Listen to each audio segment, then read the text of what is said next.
So tara, let's go. So pwede natin pinutin tong coins para malaglag po yung ating mga 20 coins. Para makuha natin tong beer na to. Once na nakuha natin yan guys, so syempre, so yun na nga guys, so nakuha na natin yung grand prize, so 55 pesos. Ibig sabihin po, pwede na po tayo mag-withdraw. So kung nakikita nyo po, magla-live withdrawan po tayo. Try this yourself. It's extremely dangerous.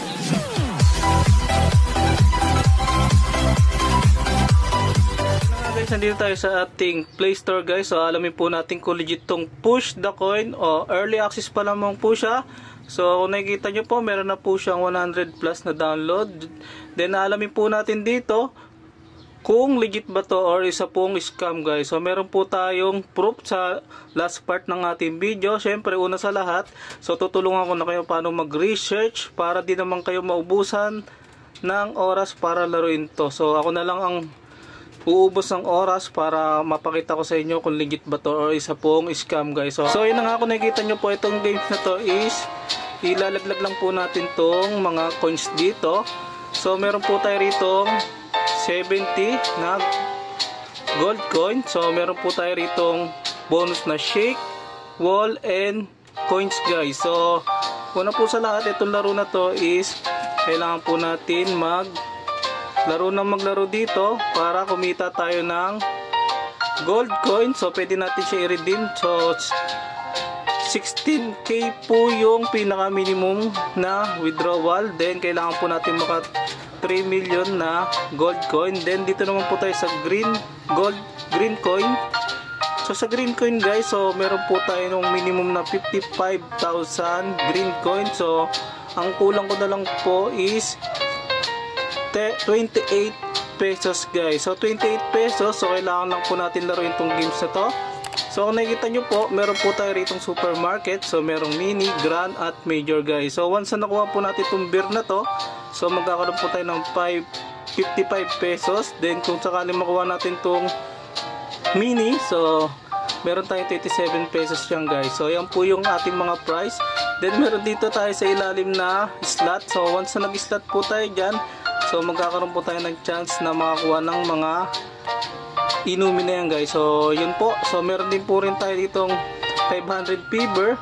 So 500 fever na yan, pag napuno po yan, so parang bonus round po yan, maglalaglagan po yung coin.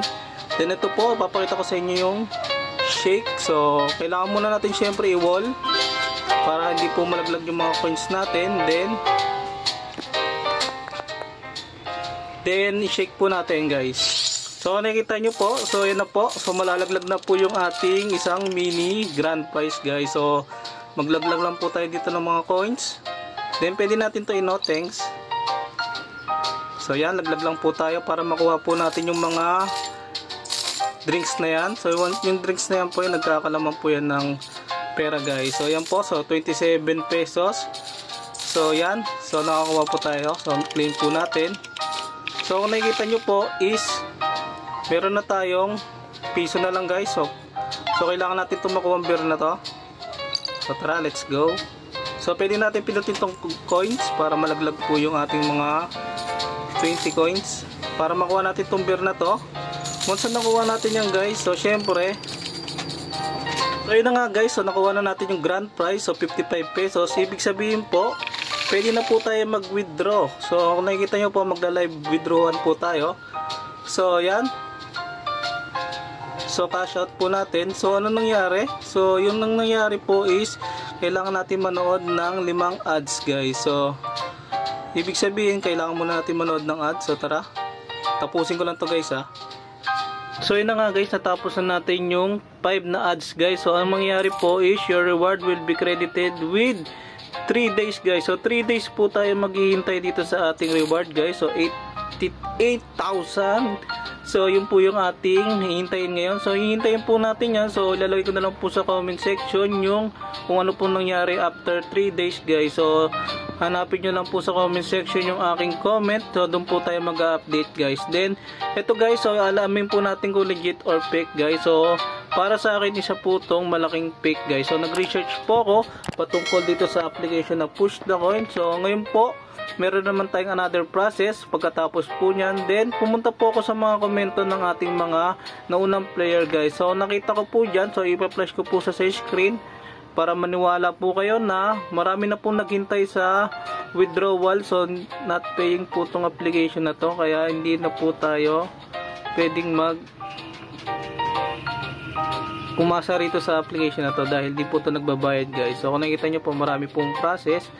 So yan nga guys, so isa po tong malaking scam guys. Pero update ko kayo dyan sa ating comment section kung ano pong nangyari once na natapos na yung 3 days natin guys. So kita nyo po is 3 days pa tayo maghihintay. So ito po yung ating date ngayon.